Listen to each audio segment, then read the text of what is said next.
I think when we talk about dialogue and why it's really important to engage in dialogue, there are all sorts of reasons, especially, I would say, more so in the past 10 years. This decade has been ridden with all sorts of major events, not only locally and nationally, but also internationally, and I think we're all aware of some of those events. Let me tell you a little bit about myself and perhaps some of the reasons why I've in a sense, been thrown into some of the work that I do. My background is basically in social work, but also in looking at stuff around conflict resolution, not only in terms of community dynamics within the context of Bradford, but also I'm really lucky in the sense that I've had many experiences in places like Jerusalem, in Syria, in France, and other places, and it's certainly given me a sense of looking at and learning from other examples elsewhere.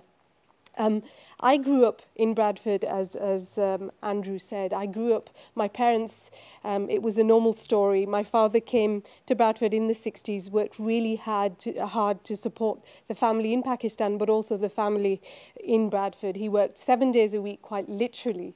And in terms of his own encounters with people of other faiths and backgrounds, they were limited.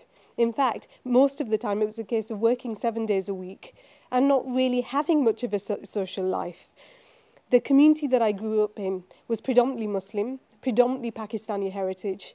It was only until when I was growing up, I mean, my exposure in terms of people of other faiths was primarily the doctors or the teachers that I encountered in various situations. Other than that, it was quite limited. So you could ask yourself the question, actually, what are the steps that we take as individuals in order to broaden our own horizons and kind of engage in the type of contact that we're talking about here? And I suppose, in a sense, it was only until I kind of entered the sixth form that I really had more meaningful interactions with people of different faiths.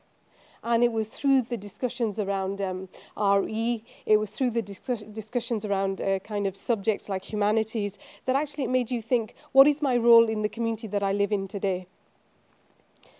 And it also was extremely challenging because at the same time, I had all sorts of questions about my own religious identity. I'd grown up with a lot of culture that I challenged, and at times my parents, both of whom were illiterate, there were questions that they were unable to answer. And within the community, it was really difficult to find appropriate people that I could say, I have these questions, can you help me with those things? So on one level, I had all of these questions, and it was difficult for me to find the appropriate people to ask those questions to, but at the same time I was being exposed to all of these different ways of looking at life, all of these different faiths and different ways of engaging in life as well. And that was a challenge for me. And I suppose in a sense within my own family I was a bit of a rebel. So when it came to issues around the headscarf, I would often ask my parents, actually, what is this about? Why do we do this? And my mother, who came from a society based on conformity, would say, because you do. And I would say, but why? Growing up, we would have a lot of feisty discussions around the dinner table. And some of the times, my mum would say, well, you're completely different to the rest. You asked far too many questions. And I suppose, in a sense, that stood me in good stead, really. My background is also kind of looking at conflict resolution. And I suppose, in a sense, with some of the issues that we're confronted by right now, especially with issues around multiculturalism, issues around the growth in the British National Party, issues around how international politics and international events have an impact on local communities, it makes you question, how do we look for who are the peacemakers within our communities? Why is there a need for those people right now? And there are several reasons for that. But I think, first of all, we have to all be very open and honest as to what the issues are.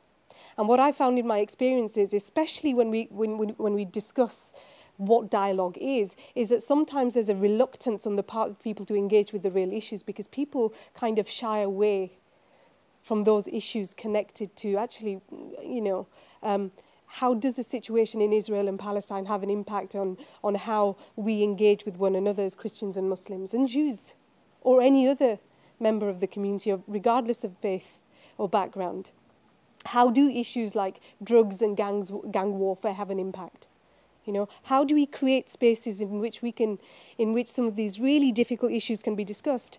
I've been in situations where schools in Leeds and elsewhere have got in touch with me, especially in the aftermath and during the Iraq conflict, and have said, what we've realised is that the taunts in our playgrounds have changed. So they've gone from you fat boy or Paki to you Bin Laden, you Hussein. It's been a real transition point, and teachers have come to me and have said, Wahida, we're really struggling because first of all, we don't have the time, and secondly, how do we facilitate something like this? So that our students in those environments are not divided, but actually feel that they can discuss these things and maintain friendships. And these were really hard and difficult issues, and I was getting this consistently.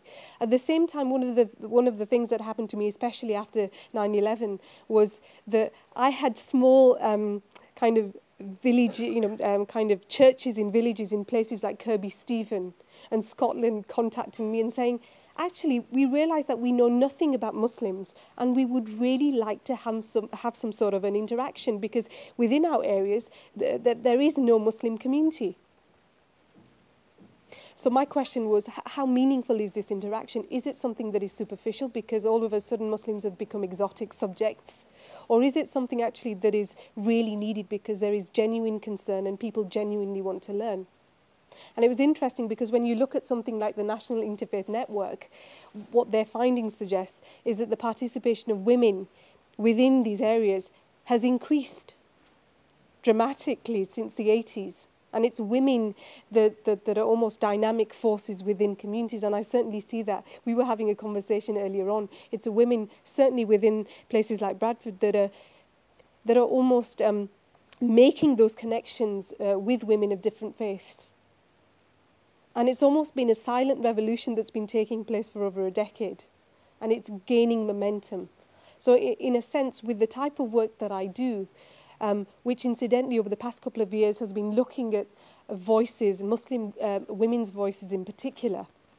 I had the privilege of working with a group that talked openly and honestly about some of the issues within the community. So on one level, it's about the interaction between Christians and Muslims, but on another level, it's also being realistic about the issues within our own communities. Some of the issues that prevent this type of dialogue from taking place. Some of those very groups that don't want to see this type of dialogue taking place.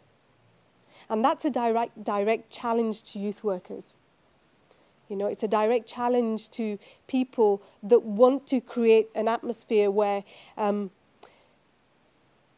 it's far more productive